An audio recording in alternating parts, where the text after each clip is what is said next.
இருக்கிறோங்கிறது தான் இந்த விலாகு பார்க்கலாங்க.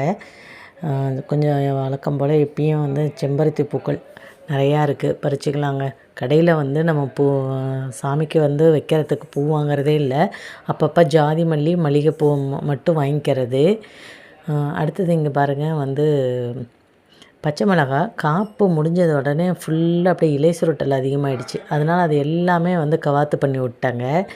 கவாத்து பண்ணிவிட்டு அதுக்கப்புறம் வந்து கொஞ்சம் மீனமிலம் வந்து கொடுத்துட்டு மண்ணுக்கு கொடுத்துட்டு அப்புறம் மீனமிலம் ஸ்ப்ரே பண்ண உடனே இப்போ அதுக்கப்புறம் நல்லா தொளிர் வரும். அதனால் எல்லாமே வந்து ப்ரூன் பண்ணி விட்ருக்கேன். அதுக்கப்புறம் வெள்ளை கத்திரிக்காய் நிறையா இருக்குதுங்க, அதுவும் பறிச்சிக்கலாங்க. வெள்ளை கத்திரிக்காயே எல்லா கத்திரிக்காயும் சேர்ந்து ஒரு 1/2 கிலோவுக்கு மேலே இருக்குது.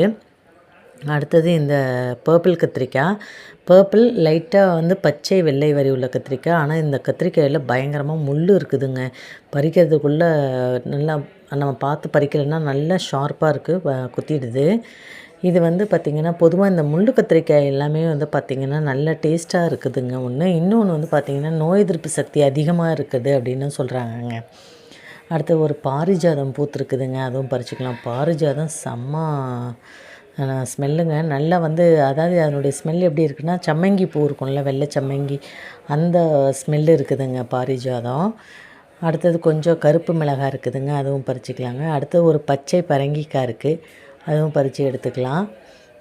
இது வந்து நான் சரி இன்னும் கொஞ்சம் திரட்சியாகும் அப்படின்னு சொல்லிட்டு பெருசாகனதுக்குன்னே பறிச்சிக்கலான்னு பார்க்குறேன். ஆனால் அந்தளவுக்கு திரட்சி ஆகலை, அதே சைஸ் தான் இருக்குது. சரி அதை பறிச்சிக்கலாம் அப்படின்னு சொல்லிட்டு இன்றைக்கி பறிச்சிட்டேங்க.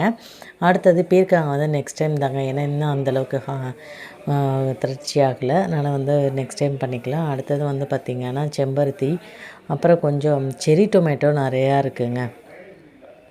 ஆனால் இந்த செரி டொமேட்டோ வந்து பார்த்திங்கன்னா நல்ல புளிப்புங்க, பயங்கர புளிப்பு. வந்து கடையில் வாங்குகிற நம்ம அந்த ஆப்பிள் தக்காளி வந்து பார்த்திங்கன்னா புளிப்பும் ஸ்வீட்டும் கலந்து இருக்கும், ரொம்ப புளிப்பு இருக்காது. ஆனால் இது வந்து கொஞ்சம் நல்லாவே புளிப்பு, நாட்டு வெரைட்டிங்கிறனால நல்ல புளிப்பு. அடுத்து ஒரு பாம்பு பொட்டலை இருக்குதுங்க, அதுவும் பறிச்சிக்கலாங்க. அதுக்கப்புறம் கோவக்காய் நிறையா இருக்குதுங்க. இந்த தடவை கோவக்காய் வந்து ஒரு 1/2 கிலோ கிட்டத்தட்ட இருக்குது.